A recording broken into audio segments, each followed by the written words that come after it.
So I'm standing mid-court of a gym. And when you walk into the gym to watch a game, you decide which side you're going to sit on. So you buy your ticket, you come in, and you recognize which team you're going to be cheering for, and then you choose a side that reflects your allegiance to that team.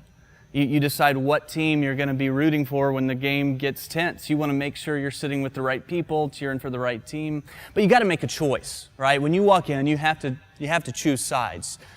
And is there anything more annoying than someone who tries to be on both sides, especially when it's a rivalry? So if it's Oklahoma playing Oklahoma State, you got to choose. You have to choose a side. If it's Texas playing Texas A&M, if it's Duke playing North Carolina, if it's the University of Louisville playing University of Kentucky, you have to choose one side or the other. It can't be both. Eventually, you've got to decide which side you're going to be on. And Jesus is clear that when we follow Him, that there's no other side. We can't say, well, I'm going to follow Jesus part-time, and then part of the time I'm going to live for myself. I'm going to do things my way in this area of my life, but when it comes to my money, when it comes to my relationships, I'll do things a different way. That you have to choose what side you're going to be on. Jesus says that those who follow Jesus, that they should love Him with all of their heart, with all their soul, with all their mind, with all of their strength. The word there is all. It's the kind of relationship that He wants to have with you where you're all in. You're all in. That Jesus is not one of many, but He is your one and only. One of the times Jesus makes this really clear is when He is speaking to a huge crowd of people on the side of a hill in John chapter 6. And Jesus says to the crowd in verse 26, He says, if anyone wants to follow me, and does not hate his father or his mother, his wife, children, his brothers and sisters, he cannot be my disciple. He goes on to say, and anyone who does not carry a cross and follow me cannot be my disciple. Do you hear what He says? Jesus says that if you're going to follow me, it means hating your family. Really? You have to hate your family? You have to hate Nana to follow Jesus? Or Mima, Muma, Grandma, whatever you call her? You have to hate your family to follow Jesus? Why does He use such strong language? Well, obviously, that would contradict all of His other teachings about loving our neighbor. So what's He mean by this? Well, Jesus is using such strong language because in that culture, if you were to become a follower of Jesus, there's a decent chance you would have to do so without your family's blessing. And if you were to follow Jesus against your parents' desires, if you were to follow Jesus against your family's will, then it would be as if you hated your family. You were turning your back on them. And some of you get this because you've been thinking about making a decision. You've been thinking about stepping over a line and choosing a side and saying, I'm going to follow Jesus and I'm going to go all in.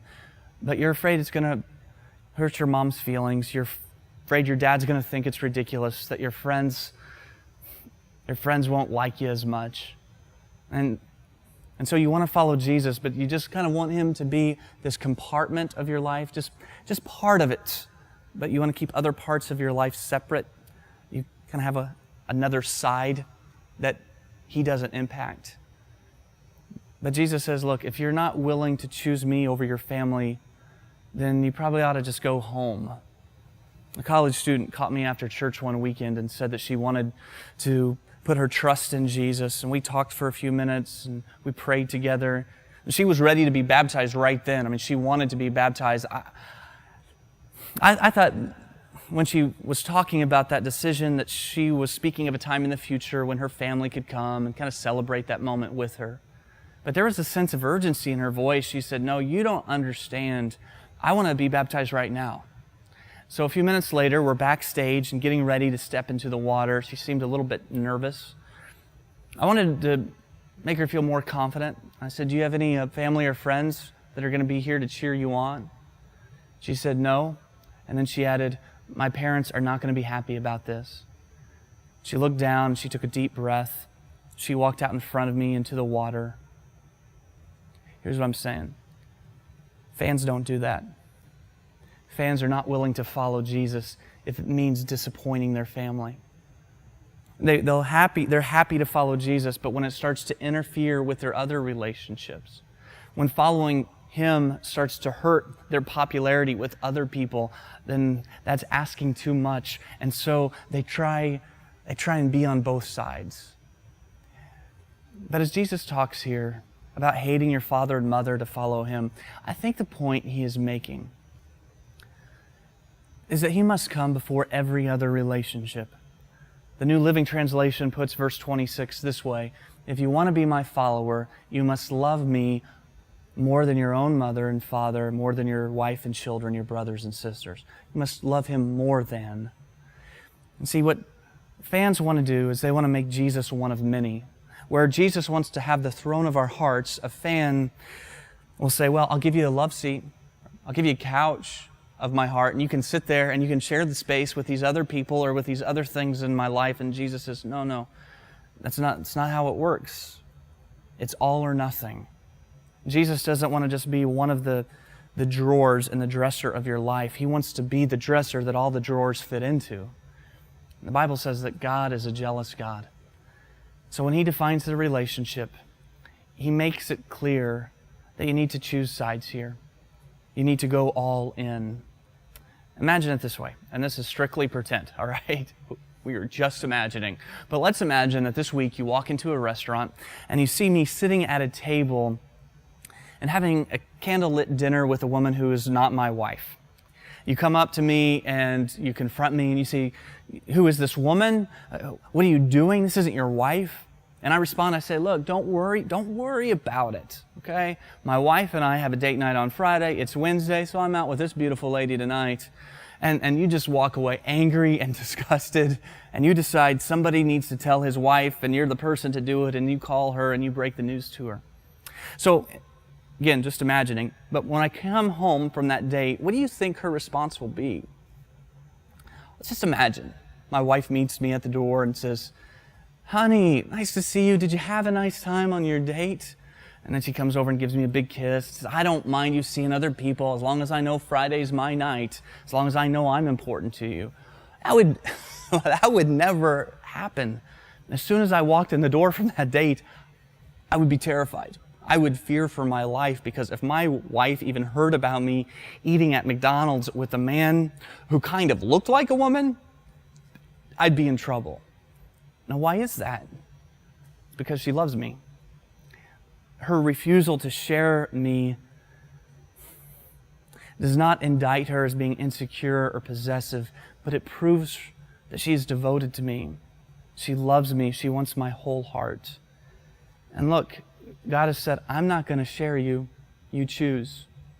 Jesus explains that if you follow Him, you don't do this part-time or halfway. He's not looking for fair weather fans who cheer for Him on one side but then switch sides as soon as it becomes inconvenient. He wants followers who are so committed that they are willing to die for Him. A few years ago, I was back in some pretty deep tribal areas of Africa. One night I finished preaching to a crowd of a few dozen people, and I presented the gospel to them, the invitation of Jesus to follow. And there were two young men, I'm guessing in their mid-20s, who accepted Christ and His invitation, and they made this commitment to follow Jesus. Well, get this, the following afternoon, those two men showed up at the house where we were staying, but each of them carried this good-sized bag over their shoulder. And I went over and I asked the local missionary we were staying with, why are they here and why have they come? And he explained that those two men would no longer be welcomed by their families or in their village. When I heard that, I was afraid that maybe this was going to be more than they had signed up for, more than they were willing to go along with. But about that time, the missionary said to me, they knew this would happen when they made the decision. So what are they doing? They're choosing Jesus over the ones they love the most. They're choosing Jesus over their own comfort and convenience, and fans don't do this. Followers are willing to deny themselves and say, look, I choose Jesus. They're willing to walk in and go to His side and say, I choose Jesus over money, and I choose Jesus over career goals, and I choose Jesus over getting drunk. I choose Jesus over looking at porn. I choose Jesus over a redecorated house. I choose Jesus over my freedom. I choose Jesus over what other people may think of me. I choose Jesus. And that's the side that they go to. They choose Jesus over anything and everything in their life. And so a follower doesn't stand mid-court with torn allegiance. A follower makes a decision every day to deny themselves and to follow Christ.